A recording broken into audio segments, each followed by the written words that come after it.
எல்லாருக்கும் வணக்கம். இன்றைக்கி இட்லி சாம்பார் எப்படி செய்கிறதுன்னு பார்க்கலாம். 150 கிராம் துவரம்பருப்பு, ஒரு 50 கிராம் பாசிப்பருப்பு எடுத்து கழுவி எடுத்துக்கணும். குக்கரில் தண்ணி வச்சு பருப்பு போட்டு விட்டு இந்த பருப்பு கூடயே பெரிய தக்காளி ஒரு தக்காளி, கொஞ்சம் பூசணிக்காய், சின்ன வெங்காயம் ஒரு 10 நம்பர், கொஞ்சோண்டு பூண்டு, விளக்கெண்ணெய் ஒரு 1/4 ஸ்பூன் அளவு, 1/2 ஸ்பூன் ஜீரகம், மஞ்சள் தூள், 4-5 விசில் விட்டு எடுத்துக்கலாம். கொத்தமல்லி 2 ஸ்பூனு, ஜீரகம் கொஞ்சம், கடலைப்பருப்பு 1 ஸ்பூன் அளவு, வரமிளகாய் இதெல்லாம் போட்டு வறுத்துக்கலாம். கொஞ்சம் பெருங்காயம் இதையும் போடணும். அது பொடி இருக்கிறதுனால நான் பொடி போட்டுக்கிறேன். கொஞ்சம் கொரகொரப்பாக அரைச்சி வச்சுக்கலாம். பருப்பு இது மாதிரி குழஞ்சி வந்திருக்கணும்.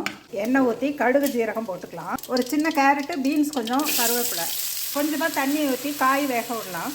பாதி வந்த உடனே இந்த அரைச்ச பொடியும் போட்டுக்கலாம். இன்னும் நெல்லிக்காய் அளவு புளி தண்ணி ஊற்றிக்கலாம். இப்போ வேக வச்ச பருப்பை ஊற்றி நல்லா கொதிக்க விடலாம். தண்ணி மாதிரி இருக்கணும். சாம்பார் ரெடி. நல்லா கொதிச்சிருச்சு. கருவேப்பிலை போட்டு இறக்கிடலாம். இது மாதிரி மினி இட்லிக்கு இந்த சாம்பார் ரொம்ப ரொம்ப சூப்பராக இருக்கும். நீங்களும் செஞ்சு பாருங்கள். வணக்கம்.